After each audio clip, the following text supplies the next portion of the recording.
students, hearty welcome to Ramu's Spoken English through Telugu Bubblegum Method Part 39.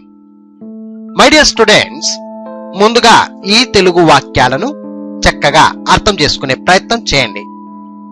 వారు తెలియజేశారు, వారు మాకు తెలియజేశారు, వారు మాకు నిన్న మీటింగులో తెలియజేశారు, వారు మాకు నిన్న మీటింగులో ఎన్నో విషయాల గురించి తెలియజేశారు, వారు మాకు నిన్న మీటింగులో ఉద్యోగానికి సంబంధించిన ఎన్నో విషయాల గురించి తెలియజేశారు, వారు మాకు నిన్న మీటింగులో ఉద్యోగానికి మరియు మా భవిష్యత్తుకు సంబంధించిన ఎన్నో విషయాల గురించి తెలియజేశారు. సో మై డియర్ స్టూడెంట్స్, ఈ విధమైనటువంటి తెలుగు వాక్యాలను ఇప్పుడు ఇంగ్లీష్ లో ఎలా చెప్పాలో చూద్దాం. వారు తెలియజేశారు. They informed. ఇన్ఫార్మ్డ్ అంటే తెలియజేయడం. తెలియజేశారు కాబట్టి పాస్ట్ టెన్స్ కాబట్టి దే ఇన్ఫార్మ్డ్. వారు మాకు తెలియజేశారు. దే ఇన్ఫార్మ్డ్ అస్. అస్ అంటే ఇక్కడ మాకు అని అర్థం. వారు మాకు నిన్న మీటింగులో తెలియజేశారు. They informed us in the meeting yesterday. In the meeting అంటే మీటింగులో. ఎప్పుడు? నిన్న. Yesterday. They informed us in the meeting yesterday. వారు మాకు నిన్న మీటింగులో ఎన్నో విషయాల గురించి తెలియజేశారు. ఎన్నో విషయాల గురించి. They informed us about so many matters. About so many matters in the meeting yesterday.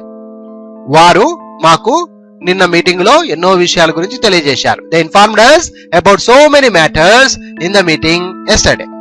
వారు మాకు నిన్న మీటింగులో ఉద్యోగానికి సంబంధించిన ఎన్నో విషయాల గురించి తెలియజేశారు.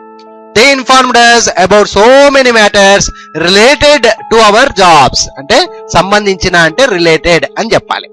They informed us about so many matters related to our jobs in the meeting yesterday. In the meeting yesterday. They informed us about so many matters related to our jobs in the meeting yesterday. వారు మాకు నిన్న మీటింగులో ఉద్యోగానికి మరియు మా భవిష్యత్తుకు సంబంధించిన ఎన్నో విషయాల గురించి తెలియజేశారు.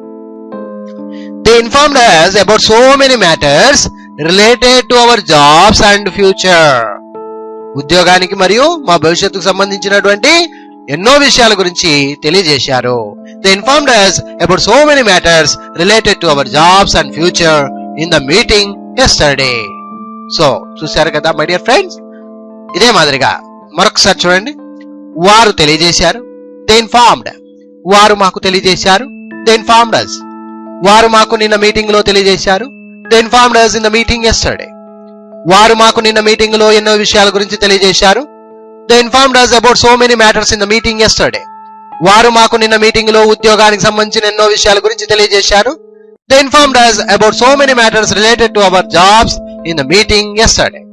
వారు మాకు నిన్న మీటింగ్ లో ఉద్యోగానికి మరియు భవిష్యత్తుకు సంబంధించిన ఎన్నో విషయాల గురించి తెలియజేశారు.